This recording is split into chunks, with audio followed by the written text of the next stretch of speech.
오늘은 누가복음 12장 13절에서 21절의 말씀 제가 먼저 봉독해 드리겠습니다. 무리 중에 한 사람이 이르되 선생님 내 형을 명하여 유산을 나와 나누게 하소서 하니 이르시되 이 사람아 누가 나를 너희의 재판장이나 물건 나누는 자로 세웠느냐 하시고 그들에게 이르시되 삼가 모든 탐심을 물리치라 사람의 생명이 그 소유에 넉넉한 데 있지 아니하니라 하시고 또 비유로 그들에게 말하여 이르시되 한 부자가 그 밭에 소출이 풍성하매 심중에 생각하여 이르되 내가 곡식 쌓아둘 곳이 없으니 어찌할까 하고 또 이르되 내가 이렇게 하리라 내 곡간을 헐고 더 크게 짓고 내 모든 곡식과 물건을 거기 쌓아두리라 또 내가 내 영혼에게 이르되 영혼아 여러 해 쓸 물건을 많이 쌓아두었으니 평안히 쉬고 먹고 마시고 즐거워하자 하리라 하되 하나님은 이르시되 어리석은 자여 오늘 밤에 내 영혼을 도로 찾으리니 그러면 내 준비한 것이 누구의 것이 되겠느냐 하셨으니 자기를 위하여 재물을 쌓아두고 하나님께 대하여 부여하지 못한 자가 이와 같으리라. 이는 하나님의 말씀입니다. 오늘 이 말씀을 가지고 부자에게 주는 말씀이란 제목으로 함께 새벽에 은혜를 나눠보려고 합니다. 여러분, 돈에 대해서 설교할 때 제일 뻔하고 실효성이 없는 이야기는 이런 것들입니다. 돈에 너무 욕심을 내면 안 됩니다 라든가 사람이 떡으로만 살 수는 없는 것입니다 라든가 여러분 돈을 벌어서 좋은 일에 써야 됩니다. 자, 이런 설교 100만 번을 해도 사람이 돈을 좋아하는 마음은 사실 바꾸긴 어렵습니다. 이는 마치 계란으로 바위치기와 같은 일입니다. 그보다는 이런 묵상을 같이 하는 건 어떨까 한번 생각해 보았습니다. 하나님이 축복하시는 부자는 어떤 사람이라고 생각하십니까? 그리스도인으로서 돈을 선용하는 길에는 어떤 방법이 있을까요? 자, 야곱은 어떻게 해서 그렇게 부자가 될 수가 있었을까요? 장차 나는 내가 번 이 재물로 어떻게 하나님이 기뻐하시는 일을 할 수가 있을까요? 자, 이런 묵상입니다. 그렇게 되면은 우리가 이 돈에 대해서 또는 재물에 대해서 보다 관심을 가지고 좀 더 집중할 수 있고 또한 관심을 가질 수 있지 않겠는가 하는 그런 생각들을 해보게 됩니다. 구약을 보면 재물에 대해서 나름 긍정적이고 현실적으로 말씀하는 부분이 참 많이 나오고 있습니다. 아브라함도 그랬고 요셉도 그렇고 많은 사람들이 이렇게 부유해지는 것에 대해서 재물이 많아지는 것에 대해서 성경은 별로 금하거나 막거나 그것을 폄하하지 않고 있다는 사실이에요. 자, 그런데 이것이 신약 성경으로 넘어오면서부터는 세상의 재물보다는 천국의 소망을 두르는 쪽으로 말씀의 방향이 비중이 많이 바뀌게 되는 것을 보게 됩니다. 자, 오늘 본문을 얼핏 보면 예수님이 평소에 하시던 말씀을 되풀이하는 것으로 생각이 될 수도 있지만 여기에 의미심장한 한 구절이 있어요. 20절입니다. 어리석은 자여 오늘 밤에 내 영혼을 도로 찾으리니 그러면 내 준비한 것이 누구의 것이 되겠느냐 하는 말씀입니다. 여러분, 예수님의 질문을 잘 보세요. 내가 준비한 게 아무 소용이 없을 거야 이렇게 얘기하지 않으셨어요. 야, 네가 번 거 하나도 쓸모없는 짓이다 라고 이야기하지도 않으셨어요. 다만 그것이 누구의 것이 되겠느냐 이렇게 묻고 계신다는 거예요. 이것은 굉장히 돈에 대해서 재물에 대해서 현실적이고 의미 있는 뭔가를 생각하게 해주는 그런 말씀이에요. 우리는 돈을 열심히 벌면 내가 원하는 데에 쓸 수 있으리라고 생각을 합니다. 만약에 내가 번 돈을 내가 쓰지 못한다면 이렇게 열심히 돈을 벌 필요도 없을 거예요. 내가 그 돈을 쓸 수 있으리라고 생각하기 때문에 열심히 시간을 아껴가며 정력을 아껴가며 돈을 버는 거예요. 하지만 여러분, 세상을 살다 보면은 돈을 버는 사람이 따로 있고 쓰는 사람이 따로 있다는 말을 우리가 실감하게 되는 순간이 여러 번 있죠. 자, 그런가 하면은 젊었을 때는 돈 쓸 일이 많지만 돈이 없고, 나이가 들게 되면 돈은 있는데 돈 쓸 데가 없어진다는 말이 있어요. 이도 역시 맞는 말이에요. 우리 춘향전을 한번 볼까요?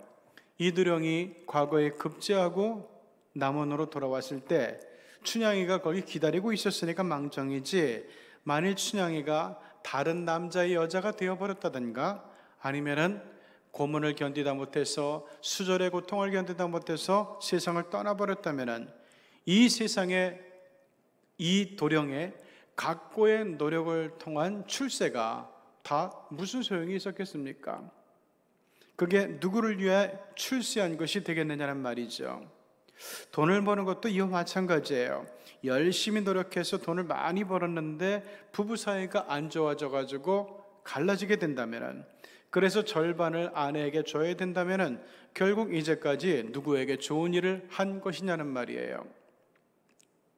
그러니까 내가 돈을 아무리 열심히 벌어도 궁극적으로 내가 그것을 소유할 수가 없다고 한다면은 그거는 내 소유가 아닌 겁니다. 남의 소유가 될 것을 내가 잠시 보관하는 것으로만 만족한다면은 뭐 그거에 상관없겠죠. 그러지 않고 자기가 그것을 다 소유하기를 기대한다면은 이거는 실망할 수도 있겠다는 말씀이에요. 예수님이 지금 이것을 경고하고 있는 겁니다.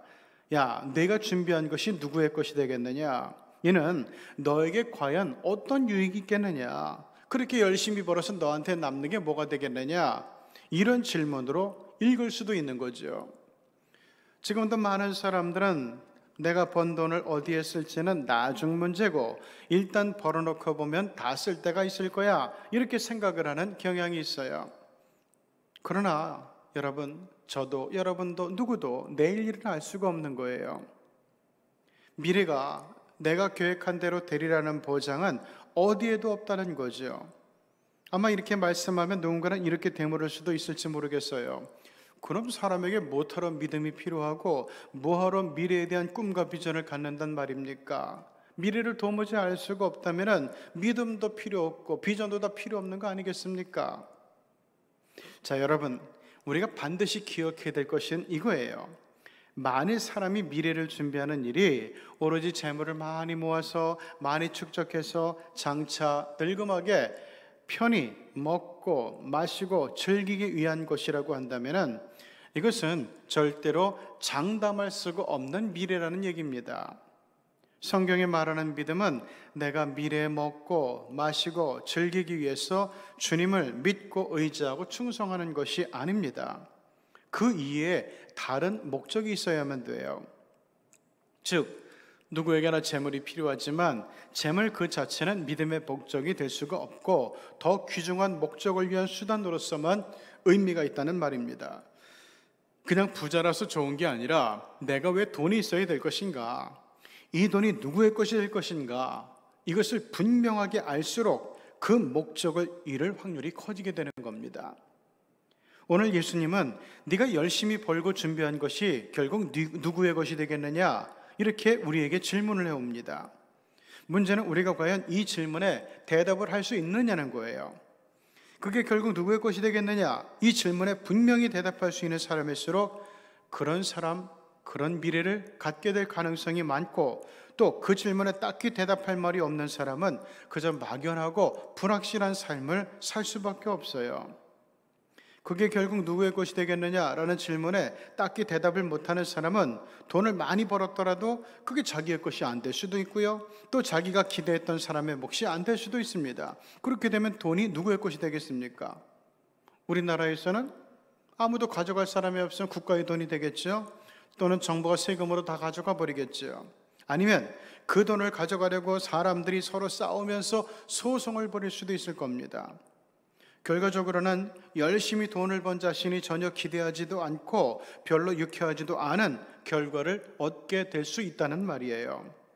이런 것이 바로 공연한 수고요, 쓸데없는 개고생, 야, 그게 누구의 것이 되겠느냐 하는 예수님의 말씀의 의미입니다. 오늘 본문에서 예수님은 자기를 위하여 재물을 쌓아두고 하나님께 대해 부여치 못한 자가 이와 같을 거라고 말씀하고 있습니다. 예수님은 부요함이라는 단어를 부인하지 않으세요. 사람은 부유해질 필요가 없어 라던가 야, 부유한 사람은 욕심이 많은 사람들이야, 이렇게 말씀하시지 않았어요. 일단 예수님은 부유함에 대해서는 인정을 하시고 긍정하고 계신다는 사실을 알아야 됩니다. 다만 예수님은 하나님께 대해서 부유해져야 한다고 말씀하시는 거예요. 이 말씀이 뭘 뜻하는지 먼저 우리는 깊이 생각할 필요가 있습니다. 거기에 대한 해답을 얻어야 돼요. 나는 어떻게 하면 하나님에 대해서 부유한 자가 될 수 있을까? 어떻게 하면 주님의 말씀대로 부유한 삶을 사는 부자가 될 수 있을까 하는 거예요. 그리스도인은 자녀에게 너는 이러이러한 부자가 되라고 가르칠 수 있어야 됩니다. 그러기 위해서는 올바른 재물 관리에 대하여, 재물을 대하는 정신과 재물을 선용하는 철학에 대하여, 도덕과 윤리적인 삶에 대하여, 무엇을 위해서 돈을 버는지에 대하여 올바른 사상을 가르쳐주는 것, 마음가짐을 가르쳐주는 것, 이게 굉장히 중요한 일이라는 겁니다. 그러니까 예수님은 오늘 말씀을 통하여 그냥 막연하게 내가 배불리 먹고 편하게 살려고 돈을 버는 사람이 되지 말고 이 돈이 장차 누구의 것이 될 것인지를 분명히 꿈꾸면서 돈을 버는 사람이 되라는 거예요.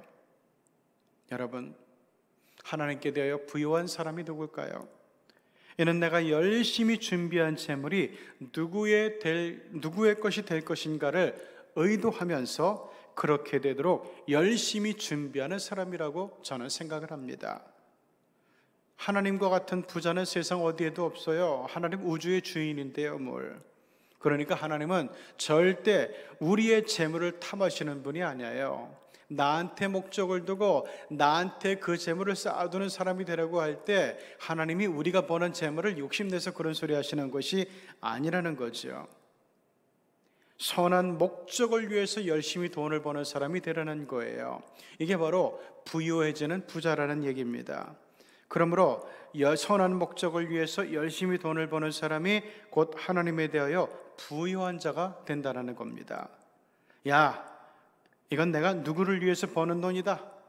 나는 장차 이런 목적을 위해서 돈을 벌어서 사업을 할 것이다.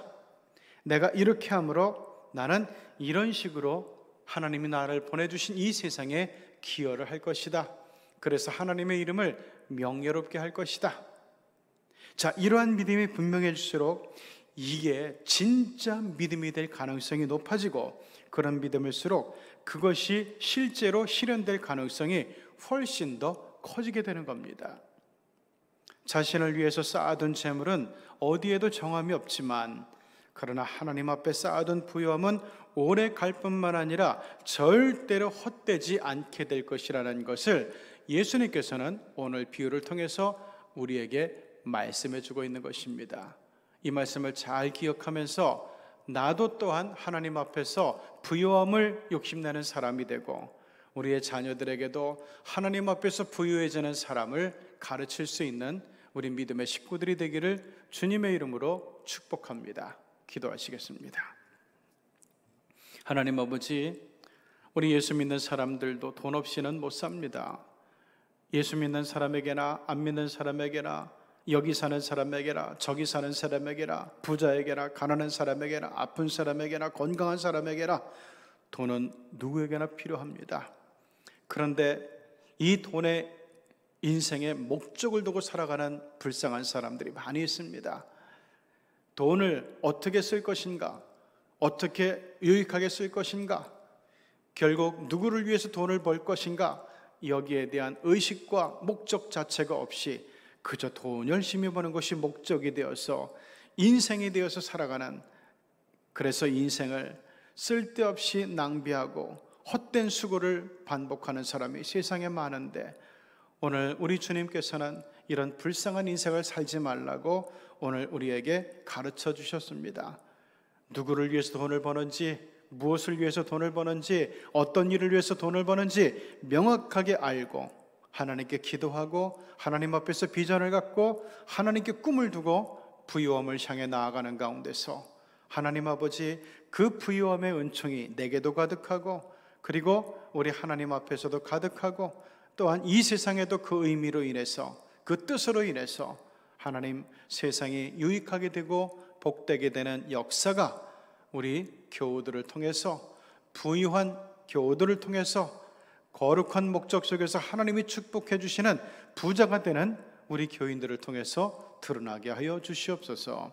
예수님의 이름으로 기도드리옵나이다. 아멘.